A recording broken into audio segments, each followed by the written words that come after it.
उत्तर से दक्षिण तक इस बार मानसून कहर बरपा रहा है। उत्तराखंड और हिमाचल में एक और तो नदियों का रौद्र रूप दिख रहा है, तो दूसरी ओर पहाड़ भी दरक रहे हैं। मौसम के डबल अटैक के बीच में पहाड़ों पर जाम लगा है। कई जगह सड़कें साफ हो चुकी हैं। ऐसे में सरकार और प्रशासन अलर्ट मोड पर है। रेस्क्यू ऑपरेशन युद्ध स्तर पर जारी है। लापता लोगों की तलाश जो है वो तेजी से हो रही है। दरकते पहाड़ों पर देवदूत कैसे रेस्क्यू को अंजाम दे रहे हैं, देखिए।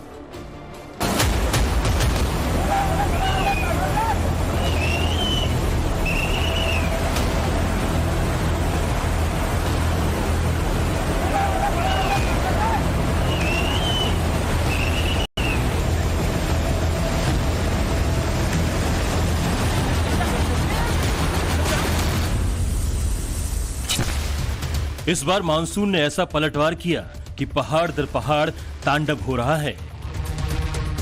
उत्तराखंड हो या हिमाचल प्रदेश, लैंडस्लाइड वाली आफत थम ही नहीं रही। बादल फाट तबाही के बाद पहाड़ों से पत्थर बरस रहे हैं, तो वहीं तबाही वाली बारिश का दौर जारी है। ये वही जगह है जहां से बादल फटा था और करीब कई घर यहां से बहते हुए चले गए। ऐसा लग रहा है जैसे पहाड़ों से मानसून खफा हो गया है। जुलाई खत्म होते होते जो मानसून ठंडा पड़ता दिख रहा था, वही मानसून अगस्त में मार डालने के मूड में दिखाई दे रहा है। हिमाचल, उत्तराखंड, केरल से आ रही तबाही के मंजर की तस्वीरें यही बयां कर रही हैं। ये जो लैंडस्लाइड स्पॉट है वो हम जहाँ खड़े हैं वहाँ से 3 से 4 किलोमीटर से शुरू हुआ था। वहाँ से लेकर जहाँ मैं खड़ा हूँ और इधर से 10 किलोमीटर दूर तक पहाड़ों पर आई आफत में न गांव बचे न रास्ते, लेकिन उम्मीद जरूर दिख रही है। जिंदगी की आस लगाए बैठे लोगों को आसमान में देवदूत नजर आ रहे हैं, तो मैदान पर एनडीआरएफ, एसडीआरएफ ने मोर्चा संभाल रखा है। टाइम्स नाउ भारत आपको वो तस्वीरें दिखा रहा है कि किस तरह से हजारों की संख्या में एसडीआरएफ, एनडीआरएफ के जवान मिलकर यहाँ पर लोगों को रेस्क्यू कर रहे हैं। वायनाड से केदारनाथ तक रेस्क्यू की पूरी रिपोर्ट डिटेल के साथ बताएंगे, लेकिन सबसे पहले ये तस्वीरें देखिए। हिमाचल के रामपुर में सहज गांव में बादल फटने के बाद कई घरों का नामो निशान मिट चुका है। करीब 35 लोग अभी भी लापता बताए जा रहे हैं, जिनकी तलाश में एनडीआरएफ और सेना का सर्च ऑपरेशन जारी है। तो वहीं रेस्क्यू टीमें जान की बाजी लगाकर लोगों की जिंदगी बचा रही है। आप मेरे पीछे जो जगह देख रहे हैं ये वही जगह है जहां से बादल फटा था और करीब कई घर यहां से बहते हुए चले गए। बहुत से लोग ऐसे हैं जिनकी डेड बॉडी अभी तक नहीं मिली है। जो लोग लापता हैं, 30 से 35 लोग लापता बताए जा रहे हैं, लेकिन जिनको भी बचाया जा सकता है उनको बचाने की कैसी कोशिश की जा रही है, तो वो एक तस्वीर यहां पर मैं आपको दिखाता हूं। बेहद मार्मिक क्षण टाइम्स नाउ भारत के इस कैमरे में आप देख रहे हैं ये एक्सक्लूसिव फुटेज, जहां पर आप देखिए कि एनडीआरएफ की team, national disaster response force की टीम कैसे एक छोटी सी बच्ची का रेस्क्यू कर रही है। आप देखिए एक छोटे से बच्चे को कैसे रेस्क्यू किया जा रहा है, जो कि विषम परिस्थितियों में फंस गया था। उसका परिवार उसका इंतजार कर रहा है और एक छोटे से बच्चे को कैसे रेस्क्यू किया जा रहा है। यहां पर आप देखिए सारे सेफ्टी गियर्स यहां पर पहनाए जा रहे हैं, क्योंकि एक छोटे से बच्चे की बात है। ये 1 साल के बच्चे की बात है, तो कहीं कोई गड़बड़ी ना हो, कि जान पर किसी तरह का खतरा ना हो, तो एनडीआरएफ की टीम हर एक बात का ध्यान रख रही है। सेफ्टी गियर्स पहनाए जा रहे हैं और साथ ही एनडीआरएफ के जवान खुद उस बच्ची को इस उफनती हुई नदी को पार कराएंगे। बच्ची को बचाने के बाद रेस्क्यू टीम ने बच्ची के पिता और पहाड़ पर फंसे हुए कुछ जानवरों को भी बचाया। आज से 3 दिन पहले तक हिमाचल प्रदेश में मानसून शांत था। न भीषण बारिश हो रही थी और न ही तबाही की कोई खबर थी, लेकिन 31 जुलाई को कुल्लू और शिमला में बादल फटने के बाद हिमाचल के हालात बदल गए। लैंडस्लाइड और सैलाब में फंसकर करीब 9 लोगों की मौत हो चुकी है। 45 से ज्यादा लोग लापता हैं, सैकड़ों लोग घायल हुए हैं और हजारों लोगों का रेस्क्यू किया गया है। लोगों की जान बचाने के लिए एनडीआरएफ की कई टीमें दिन रात रेस्क्यू ऑपरेशन में जुटी हुई हैं, लेकिन पहाड़ों पर किसी को जिंदा खोजना इतना आसान भी नहीं है। ऐसे में एनडीआरएफ की टीम लाइव डिटेक्टर मशीन की मदद ले रही है। लाइव डिटेक्टर मशीन जीवित लोगों का पता लगाती है। मशीन में 6 सेंसर हैं जो 10 मीटर तक काम करते हैं। ये सेंसर आवाज, दिल की धड़कन, सांस लेने की आवाज और जीवित व्यक्ति की हरकत का पता लगा लेते हैं। जैसे अभी हम एक नंबर 1 डिटेक्टर लगा रखा सेंसर, तो अभी हम जैसे इसके बीच में जो भी 10 मीटर के दायरे में जो भी इंसान है, ये जो भी जानदार जो कि हार्ट बीट या कोई बोल रहा है, हलचल कर रहा है, उसकी वाइब्रेशन कर रहा है, कुछ भी कर रहा है, तो इसकी जो ये यहाँ शो कर रहा है, ये पूरी इसको यहाँ पे शो कर रहा है कि यहाँ पे कोई है, कि जो मतलब है हम लोग यहाँ पर हैं तो ये शो कर रहा है, लेकिन अगर यहाँ पर कोई नहीं होगा तो ये इस तरह से ब्लैंक शो करेगा। ब्लैक शो करेगा, ये यहाँ पे शो नहीं करेगा, फिर ये ऐसे ब्लैक ही हो जाएगा फिर। और कितना वक्त इसमें लगता है इसके पूरे इंस्टॉल करने में? इंस्टॉल करने में तो वैसे 5 से 10 मिनट तो आराम से लग जाते हैं, ऐसी कोई बात नहीं है, अगर एक दो जवान हो साथ में तो हो जाता है। क्या उम्मीद है आपको इस रेस्क्यू ऑपरेशन से? क्या लोगों की जिंदगी, अभी भी कहा जा रहा है कि बहुत सारे लोग दबे हैं, तो क्या उम्मीद है आपको? इससे पहले भी आपने इस तरह के रेस्क्यू किए होंगे? सर अभी तो कोशिश जारी है अपनी तरफ से। एनडीआरएफ की रेस्क्यू टीम के साथ टाइम्स नाउ नव भारत की टीम हर उस जगह पहुंची जहां जिंदगी की उम्मीद बाकी थी। तो हम भी वहां पर जाएंगे और इस पुल को पार करके और ये बताएंगे कि वहां पर क्या हालात हैं, किस तरह से इस वक्त रेस्क्यू ऑपरेशन चल रहा है, लाइव डिटेक्टर मशीन से कितने लोगों को तलाशने की कोशिश की जा रही है, क्योंकि 33 लोग लापता हैं और हर एक जिंदगी मायने रखती है। एनडीआरएफ के जवान ये चाहते हैं कि जो भी लापता है उसकी जानकारी मिले। 33 लोग, ये जो आप पूरा एरिया देख रही हैं, ये जो बड़े बड़े बोल्डर जो आप देख रही हैं ज्योति, इस जगह पर लोगों को रेस्क्यू किया गया है। वहां पर भी आप देखेंगे आर्मी के कई सारे जवान मौजूद हैं। ये जो जगह है वहां से ये क्लाउड बस्ट हुआ था और उसके बाद वो बहुत सारे मकान थे जो ढहते हुए यहाँ पर आ गए, मलबा यहाँ पर आ गया था और लोगों को बचाने की अभी कोशिश यहाँ पर की जा रही है। और हर तरफ कोशिश ये की जा रही है कि सबसे पहले रास्ते बनाए जाएं, क्योंकि अगर रास्ता नहीं होगा तो लोगों को बचाया नहीं जा सकेगा। कुदरत के इस कहर ने लोगों से उनकी आशानी तो छीने ही 250 मेगावाट का हाइड्रो पावर प्रोजेक्ट भी पानी के साथ बह गया। 2 मिनट का सिर्फ ये कहें कि उनकी तत्परता रही, 2 मिनट का अंतर रहा। 2 मिनट में वो यहां से जाते हुए ऊपर की तरफ चले गए और अपनी जान बचा ली। लेकिन उन्होंने जो मंजर अपनी आंखों से देखा वो उस मंजर को कभी भुला नहीं पाए। सिर्फ 2 मिनट में वो यहां से निकले और उसके बाद उन्होंने अपनी जान बचा ली। लेकिन इस पावर प्रोजेक्ट पर देखिए, यहाँ पर अंदर कई तरह की मशीनें हैं, यहाँ पर हर जगह इस वक्त मलबा भर चुका है। ये बड़ी बड़ी मजबूत एक ढांचा जो था, ये ढांचा पूरी तरह से ढह चुका है। हर तरफ आप देखेंगे आपको सिर्फ बर्बादी के निशान यहाँ पर नजर आएंगे। अब आपको अंदर ले जाकर कुछ तस्वीरें दिखाना चाहते हैं कि अंदर किस तरह के यहाँ पर हालात हुए हैं। और ये देखिए कितना नुकसान यहाँ पर हुआ है। यहाँ पर 250 मेगावाट बिजली का उत्पादन यहाँ पर किया जाता था, 250 मेगावाट बिजली का, लेकिन अब यहाँ सब कुछ बर्बाद हो चुका है। पहाड़ों पर बादल फटने के बाद रेस्क्यू में इसलिए भी परेशानी आती है क्योंकि सड़कों को भयंकर नुकसान होता है। कुल्लू में बादल फटने के बाद चंडीगढ़ मनाली नेशनल हाईवे का बड़ा हिस्सा बह गया। रेस्क्यू में कोई रुकावट न आए इसलिए हाईवे पर रिपेयरिंग का काम युद्ध स्तर पर शुरू कर दिया गया और व्यास नदी के तटबंधों को मजबूत किया जा रहा है ताकि पानी से सड़क का और ज्यादा कटाव ना हो।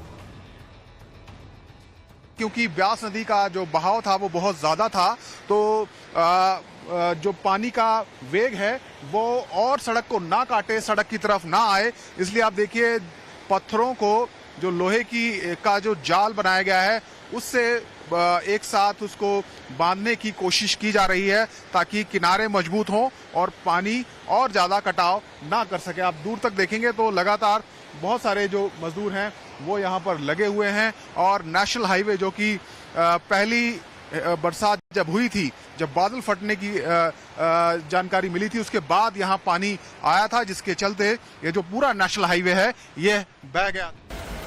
चंडीगढ़ मनाली नेशनल हाईवे पर मंडी से पंडोह तक जगह जगह लैंडस्लाइड हुआ है, जिसके बाद कई किलोमीटर लंबा जाम लग गया।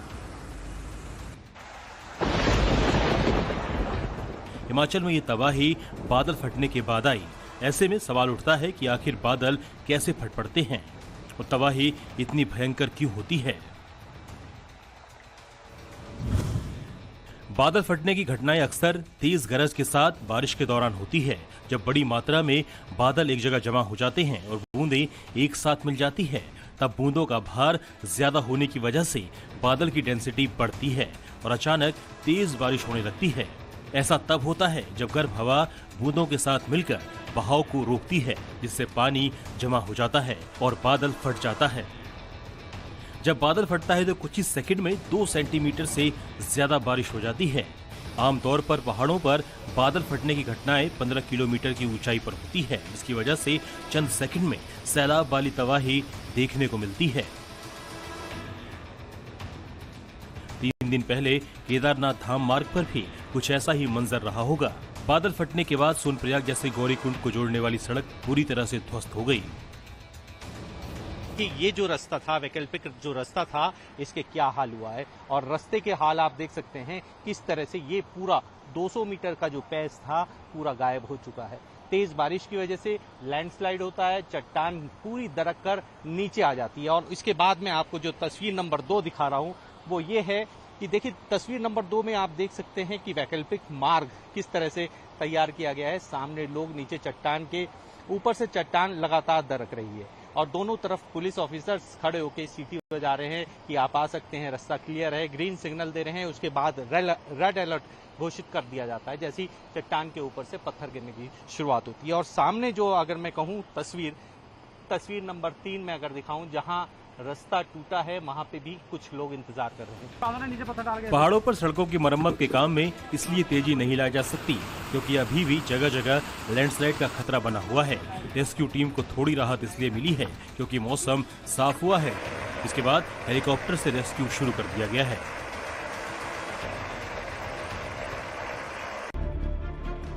वहीं केरल के वायनाड में 5 दिन बाद भी जिंदगी बचाने की जंग जारी है, लेकिन जैसे जैसे दिन बीतते जा रहे हैं मौत का आंकड़ा भी बढ़ता जा रहा है और कई परिवारों की आस खत्म होती जा रही है। वायनाड में अभी तक 340 से ज्यादा लोगों की मौत की पुष्टि हो चुकी है, जबकि 300 लोग लापता बताए जा रहे हैं। लैंडस्लाइड स्पॉट है वो हम जहाँ खड़े हैं वहाँ से 3 से 4 किलोमीटर से शुरू हुआ था।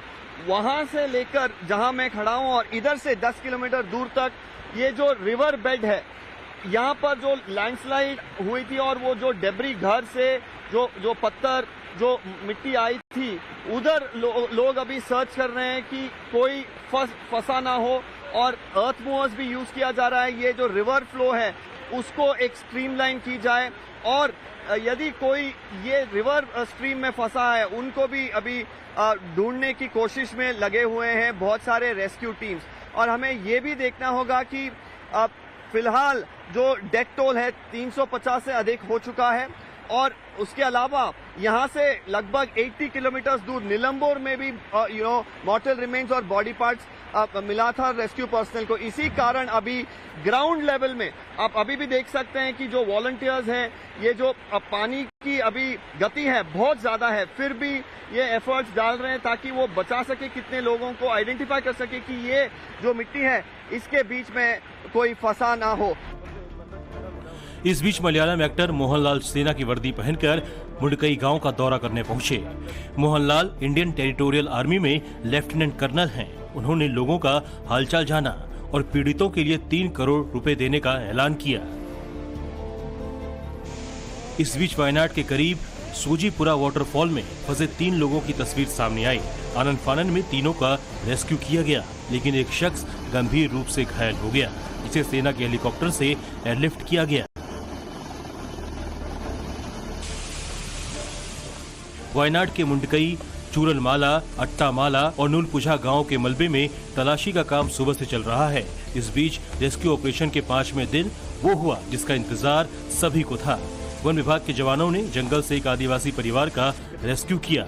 परिवार में पत्नी के साथ 4 छोटे छोटे बच्चे भी थे। ये सभी लोग बाढ़ आने के बाद टापू बन चुके इलाके में फंसे हुए थे। वायनाड में लैंडस्लाइड के बाद इतनी भयंकर तबाही क्यों आई, वो भी समझ लीजिए। चोरल पहाड़ पर रात 2 बजे से सुबह 6 बजे के बीच 3 बार लैंडस्लाइड हुआ। करीब 86,000 स्क्वायर फीट जमीन खिसक गई। झुरुवाई फुजा नदी के किनारे लगभग 8 किलोमीटर तक बह गया। चूरनमाला शहर और उसके आसपास भारी बारिश होने लगी। मिट्टी, पत्थर और चट्टानों का सैलाब आया, जिसमें 4 गांव जमींदोज हो गए। चोलीवार नदी की धारा 2 हिस्सों में बंट गई और सब कुछ डुबोने लगी। सिर्फ पहाड़ी नहीं, देश के कई इलाकों में मानसून मुसीबत लेकर आया। कहीं बाढ़ और बारिश से लोग परेशान हैं, कहीं लैंडस्लाइड हो रहा है। कोलकाता एयरपोर्ट से भी मानसून के कहर की तस्वीरें आई। लगातार हो रही बारिश के बाद एयरपोर्ट पर लबालब पानी भर गया। इस वजह से कई उड़ानों में देरी हुई। आसनसोल इलाके में भारी बारिश के बाद दुर्गापुर बैराज खतरे के निशान तक पहुंच गया। उसके बाद बैराज से पानी छोड़ा गया। राजस्थान की बीकानेर की तस्वीर देखिए, जहां लगातार हो रही बारिश के बाद पूरा का पूरा रेलवे ट्रैक पानी में डूब गया, लेकिन इसके बाद भी ट्रेन को नहीं रोका गया। यूपी के ललितपुर से सैलाब के बीच लापरवाही की तस्वीरें सामने आई, जहां उफान मारते झरने में लोग मजा लूटने पहुंचे और छलांगे मारने लगे। ललितपुर में मौजूद इस झरने का नाम कनकदर है, जो कि मानसून की वजह से फिलहाल उफान पर है। झरने की हाइट करीब 70 फीट है, जहां से कूदना जानलेवा साबित हो सकता है। मौसम विभाग की माने तो अभी भारी बारिश से राहत मिलती नहीं दिख रही है। ऐसे में सावधान रहें, सतर्क रहें और घूमने का प्लान बनाने से पहले मौसम का हाल जरूर देख लें। Bureau report, times now Bharat.